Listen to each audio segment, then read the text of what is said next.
그다음에 그럼으로써 공무원이 지위를 이용하여 선거운동을 한다 그러면은 직무상의 지위와 선거운동 행위가 연관되어 있어야 하는 것도 맞습니다. 그렇죠.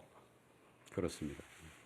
또 직무를 집행함에 점하여 우리 판례를 보면 또는 신분상 또는 직무상의 지위 감독권을 이용하여 또는 직무 관련 행위에 편성하여 이렇게 되어야만 공무원이 그 지위를 이용하여 선거운동을 하는 경우에 해당합니다. 맞습니까?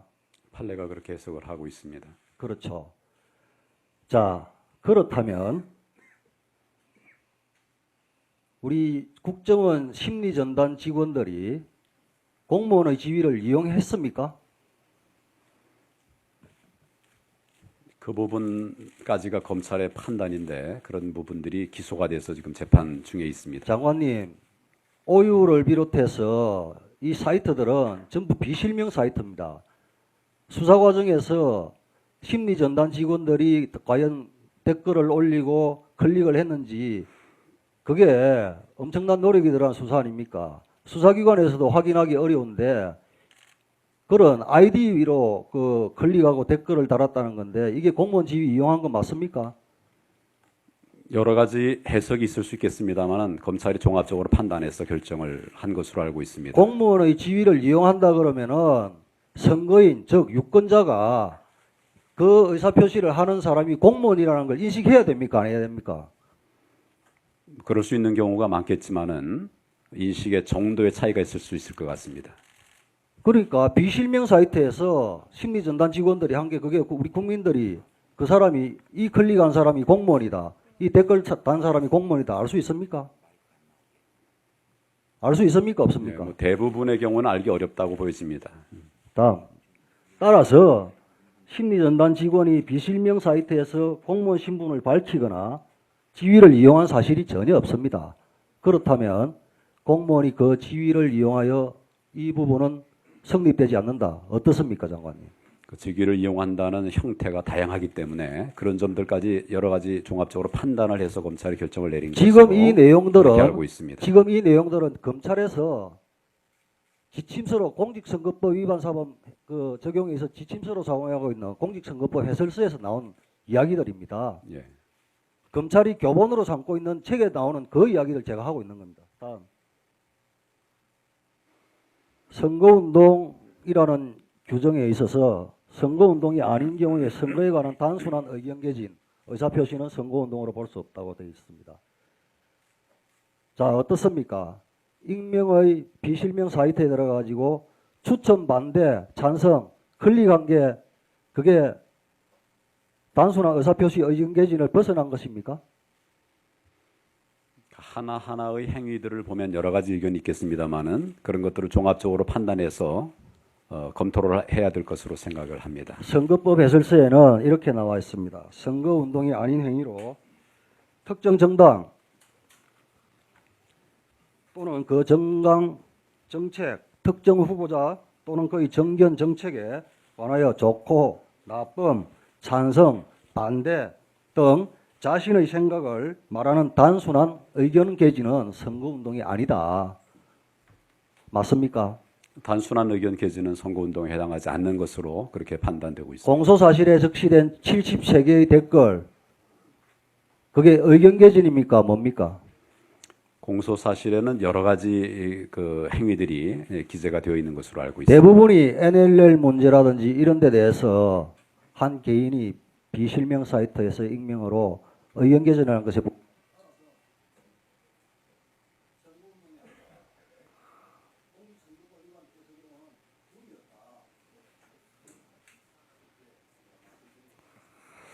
네, 그 양해 말씀드릴게요. 오전에 그 5분씩 드렸습니다. 여러 가지 사정에 의해서 그래서 일단 5분이 끝나면 마이크가 꺼지도록 그렇게 돼 있어요. 그러니까 시간을 좀 지켜주시고 오후에 추가 질의 시간은 얼마든지 많이 있다 말씀을 드립니다. 협조해 주시기 바랍니다. 네, 수고하셨습니다, 김도욱 의원님. 그리고 다음에 민주당의 그 간사를 맡아 계시고 또 서울 마포구 출신의 재선 의원인 정청래 위원 말씀해 주십시오. 슬픔도 노여움도 없이 살아가는 사람은 조국을 사랑하지 않는 사람이다라고 어느 시인은 얘기했습니다. 지난 18대 대통령 선거는 지금 와서 생각해 보니 많은 국민들에게 슬픔과 노여움을 자아내고 있습니다. 왜 그런지 한번 살펴보도록 하겠습니다. 지금으로부터 7개월 전으로 타임머신을 타고 한번 가보겠습니다. 작년 대통령 선거를 앞둔 5일 전 12월 14일 매우 중요한 사건들이 많이 벌어집니다. 그날은 12월 13일까지 여론조사가 마지막으로 언론에 공표된 날입니다. 한국일보를 비롯해서 문재인 후보가 박근혜 후보를 이기고 있다라는 첫 번째 여론조사가 발표되었고, 조중동을 비롯한 보수 언론도 0몇 % 차이로 초박빙으로 문재인이 대통령이 될지도 모르겠다는 그런 보도가 쏟아진 날입니다. 새누리당은 많이 당황했을 겁니다. 오전 8시 36분 박근혜 후보는 긴급 기자회견을 열어서 민주당은 구태 정치를 멈춰라. 국정원 사건이 터무니없는 모략으로 밝혀지면 문재인 후보가 책임지라고 이미지 덮어씌우기를 진행했습니다. 그리고 새누리당은 곧바로 대책회의를 열고 경찰청을 방문해서 국정원 사건을 엄정하게 수사해달라는 이유로 압력을 넣습니다. 서울경찰청 사이버수사대에서는 역삼동 오피스텔에서 발견된 국정원 여직원의 댓글 흔적을 12월 14일 밤 8시에 발견합니다. 이것은 제가 말씀드리는 것이 아니라 박근혜 정부의 검찰 공소장에 분명히 기록되어 있는 증거자료입니다. 이 증거자료에 보면 분석관들은 대박, 노다지를 발견했다. 요 사이트 이것은 주로 국정원 것이고 안 되죠. 이것이 나갔다가는 국정원 큰일 나는 거죠. 이렇게 조사 분석관들이 대화를 하고 있는 장면이 폐쇄유로 TV에 찍혀 있는 것을 검찰이 증거자료로 확보했습니다. 새누리당은 무척 당황했을 겁니다. 이런 대로 가면 대선을 질지도 모른다는 판단을 했을 것 같습니다.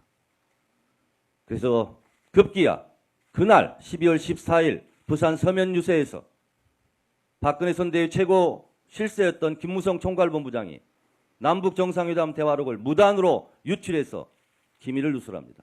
정상회담 대화록 원본을 읽습니다. 노무현 대통령이 NLL을 포기했다. 그리고 그것을 보좌한 문재인 비서실장이 지금 민주당 후보이다.